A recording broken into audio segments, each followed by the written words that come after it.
రా ఆయన కృప, ఆయన కాపుదల, భద్రత నిత్యము మీకు తోడై ఉండి నడిపించి సంరక్షించును గాక. ఆమేన్. యెషయా గ్రంథము 43వ అధ్యాయము 19 నుంచి 20 వరకు 3 వచనాలు చదివి ధ్యానించుకుందాం. మునుపటి వాటిని జ్ఞాపకం చేసుకున్నప్పుడు పూర్వకాలపు సంగతులను తలంచుకొనకుడి. ఇదిగో నేను ఒక నూతన క్రియ చేయుచున్నాను, ఇప్పుడే అది మొలుచును, మీరు దాన్ని ఆలోచింపరా.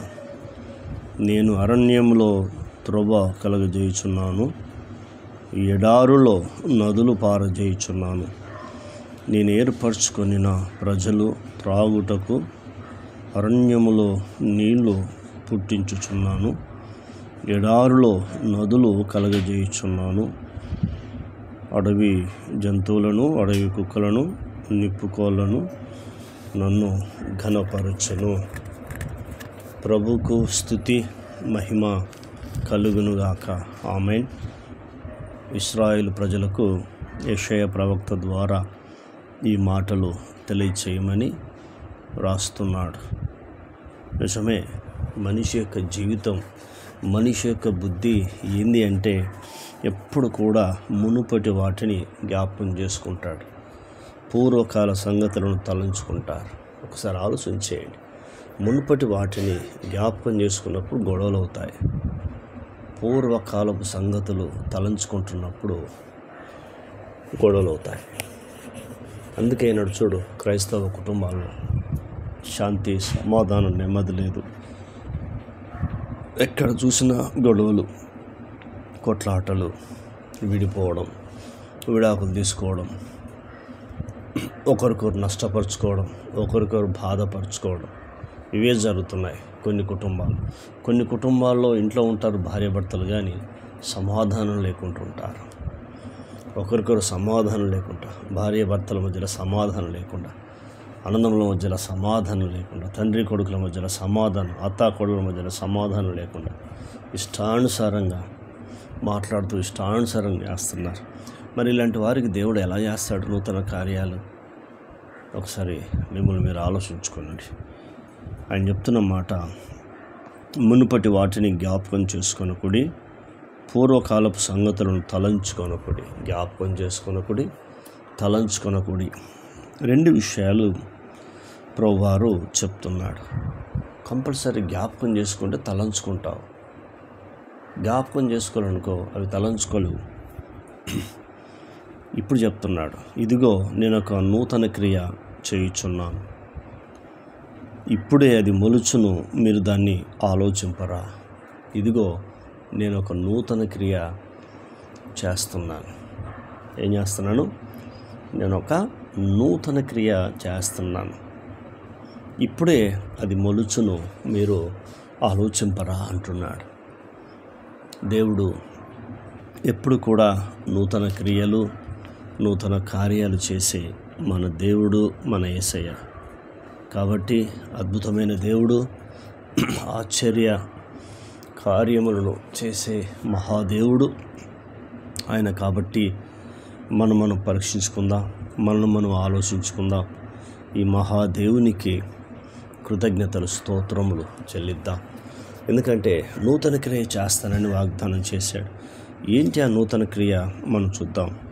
నేను అరణ్యంలో త్రోవలు కలగజేయుచున్నాను అంటున్నాడు. అరణ్యంలో కొన్నిసార్లు చూడండి, అరణ్యంలో త్రోవ ఉంటుంది, ఉన్నట్టుండి అది మూసుకొని పోతుంది. కానీ దేవుడు చెప్తున్నాడు, నేను త్రోవను కలగజేస్తాను. ఇది నూతన క్రియ, మొదటిది. రెండవది, ఎడారులో నదులు కలగజేయుచున్నా. చూసారా, ఎడారిలో వాటర్ కనబడదు.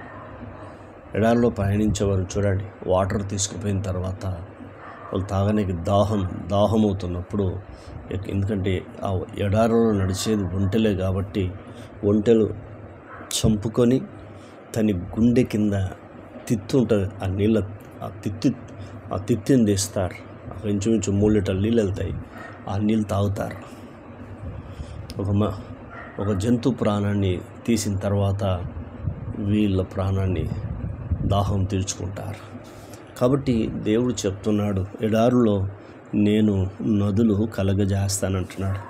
ఇది రెండవ నూతన క్రియ. మూడవది ఏం చెప్తున్నాడు ఆయన మనం చూస్తున్నప్పుడు, నేను ఏర్పరచుకొనిన ప్రజలు త్రాగుటకు అరణ్యంలో నీళ్లు పుట్టించుచున్నాను. దేవుడు ఏర్పరచుకున్న ప్రజలకు అరణ్యంలో నీళ్లు పుట్టిస్తున్నాడు. మీరు చూడండి, ఇశ్రాయేలు ప్రజలు పగలు మేఘస్తంభములోను రాత్రి అగ్నిస్తంభములో ఉంటూ వారి జీవితంలో ఏనాడు కూడా వారు కష్టపడలేదు, ఏనాడు కూడా ఆహారం సిద్ధపరచుకోలేదు. దేవుడు వారికి కావలసినన్ని ఇచ్చేశాడు. దేవుడు వారికి కావలసినన్ని ఇచ్చేశాడు. కాబట్టి అద్భుతమైన దేవుడు, ఆశ్చర్య కార్యాలు, సూచక క్రియలు, మహాకార్యములు జరిగించే మహాదేవుడు మన యేసుక్రీస్తు ప్రభువారు. అందుకే యేసుక్రీస్తు ప్రభువారిని ఈ లోకానికి ఎందుకు పంపించాడు? మన పాపాలు, మన రోగాలు, మన వ్యసనాలు, మన దరిద్రతను కలువరి సిలువలో ఆయన భరించి నీ కొరకు నా కొరకు చనిపోయి సమాధి చేయబడి తిరిగి మూడో దినం లేచినాడు యేసు ప్రభువారు. ఎప్పుడైతే యేసు ప్రభువుని నమ్ముతావో, యేసు ప్రభు మీద నువ్వు ఆధారపడుతున్నప్పుడు కంపల్సరీ మునుపటి వాటిని జ్ఞాపకం చేసుకోను, పూర్వకాల సంగతులను తలంచుకోను.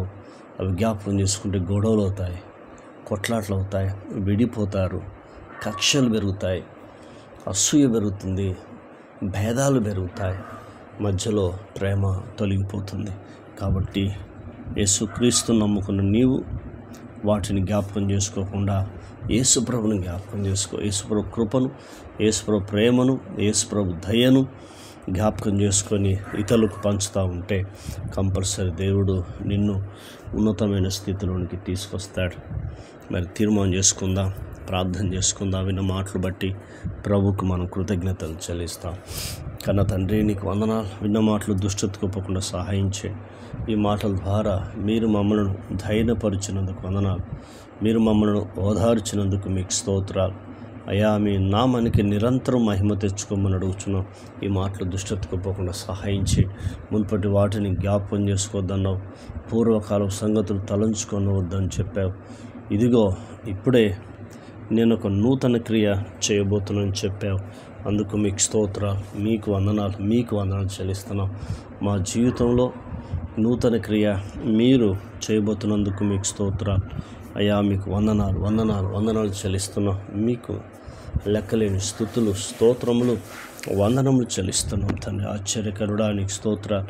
అద్భుతాలు చేసే మా తండ్రి, మీకు స్తుతి కలుగునుగాక అని అడుగుచున్నాం. మాటల ద్వారా ఆదరించి దయనపరిచినందుకు కృతజ్ఞతలు చెల్లిస్తూ యేసుక్రీస్తు నామంలో అడిగినవన్నీ పొందుకున్నాం తండ్రి. ఆమెన్. ఆయన కృప సదాకాలం తోడై ఉండి నడిపించునుగాక. ఆమెన్.